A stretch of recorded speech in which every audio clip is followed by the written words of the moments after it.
The plasma rounds screamed through the air, each one a promise of death.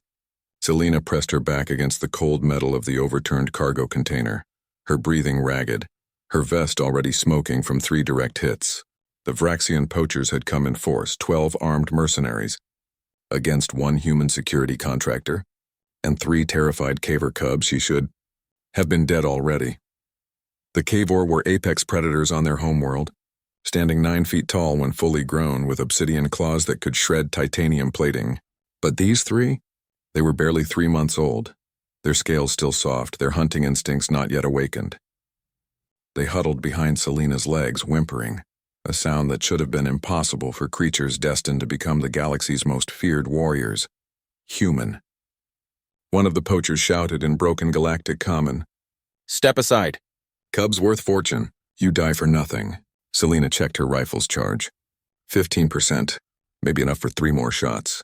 She'd already taken down 4 of them, but 8 remained and they were advancing in formation. "Professional and patient, not today," she whispered, and fired. The shot caught one mercenary in the shoulder, spinning him backward. Return fire erupted immediately, and Selena ducked as rounds punched through the container above her head, raining molten metal. She felt something hot tear across her side, a grazing shot that burned through her jacket and into flesh.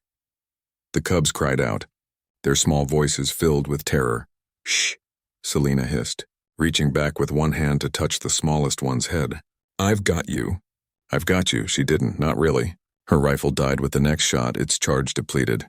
She dropped it and drew her sidearm, a human-made ballistic pistol that the other species considered primitive. 8 rounds left, 8 rounds for 8 targets. The odds would have made her laugh if she weren't bleeding from 5 different wounds. The poachers were closing in now, spreading out to flank her position. They knew she was finished. One of them, a Vraxian with acid-scarred armor, stepped into view, his weapon raised. "Time's up, human." Selena fired twice. Both rounds punched through his chest plate, kinetic force that plasma shields couldn't stop. He went down gurgling. 7 left. The return fire came like a storm. Selena threw herself over the cubs, feeling rounds slam into her back, her legs, her shoulder.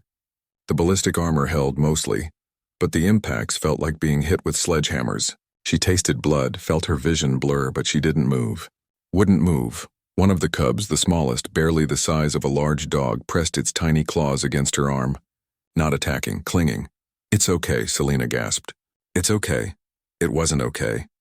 She managed to roll to one side, firing blindly around the container's edge. The recoil nearly made her drop the pistol. She heard a scream, another hit, 6 rounds left. 6 targets. Her vision was darkening at the edges now. Blood loss, probably. Her medical implant was screaming warnings directly into her brain. But she'd muted it 10 minutes ago. Couldn't afford the distraction. The poachers were coordinating now, speaking in rapid Vraxian. They'd rush her position simultaneously and it would be over. Selena pulled the cubs closer, using her body to shield them completely. She could feel their rapid heartbeats against her chest, their soft breaths on her neck. "I'm sorry," she whispered to them. "I'm so sorry." Then she heard it, a sound like thunder tearing through the atmosphere. The high-pitched scream of military-grade engines pushed far beyond safe limits. The elite guard. They came in like avenging angels. 3 dropships that materialized from the clouds in a maneuver that should have been impossible. Cavor warriors in full combat armor, each one a mountain of controlled violence, hit the ground before their ships even fully stopped. Commander Dravik led them, his armor painted in the crimson of his bloodline, his plasma blade already ignited. The poachers never stood a chance. It was over in seconds, brutal, efficient, and without mercy. The elite guard fought the way their species had evolved to fight. Overwhelming force applied with surgical precision. The 6 remaining poachers were cut down before they could even raise their weapons in surrender. Dravik crossed the blood-soaked ground in 3 massive strides, his blade still humming. He saw the overturned container, saw the small human body curled around 3 cubs, saw the pool of red spreading beneath her. "Medic!" His voice was a roar that echoed across the ravaged compound. "Medic now." Selena's eyes fluttered open as he knelt beside her, his enormous clawed hand impossibly gentle as it touched her shoulder. "The cubs," she managed, her voice barely a whisper. "Are they safe?" Dravik said. and there was something breaking in his voice, something that warriors of his kind were never supposed to show. "They're safe. Because of you." "Good." Selina smiled, blood on her teeth. "That's good." The medics swarmed over her, their instruments humming, but Dravik could see the damage. 17 gunshot wounds, massive blood loss, shattered ribs, collapsed lung. She'd absorbed enough damage to kill 3 soldiers, and she'd done it to protect cubs that weren't even her species. "Stay with us," Dravik commanded, his voice raw. "Human, Selina, that's an order. Stay with us."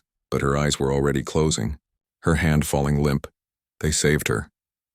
Barely. The medical bay of the Elite Guard flagship worked for 6 hours straight. Human and Caver physicians side by side fighting for every heartbeat. When Selina finally woke 3 days later, the first thing she saw was Dravik sitting beside her bed. Still in his armor, his head bowed. "Commander." Her voice was hoarse. His head snapped up and she saw something in his eyes she'd never seen in a Cavor before. Tears. "I'm sorry," he said. "We were 17 minutes late." 17 minutes. "You should never have been alone. You should never have—" His voice broke. "We failed you." Selina reached out, her hand small and pale against his massive clawed one. "You didn't fail," she whispered. "The cubs are alive. That's all that matters." But Dravik shook his head, and she understood then that something had changed. The Elite Guard, the most prestigious military force in the galaxy, would carry this shame for the rest of their lives. 17 minutes too late to save the human who'd given everything. They never pardoned themselves. But in the years that followed, every Elite Guard soldier would carry a small emblem on their armor, a human hand shielding 3 small Caver cubs. A reminder, a promise. Never again.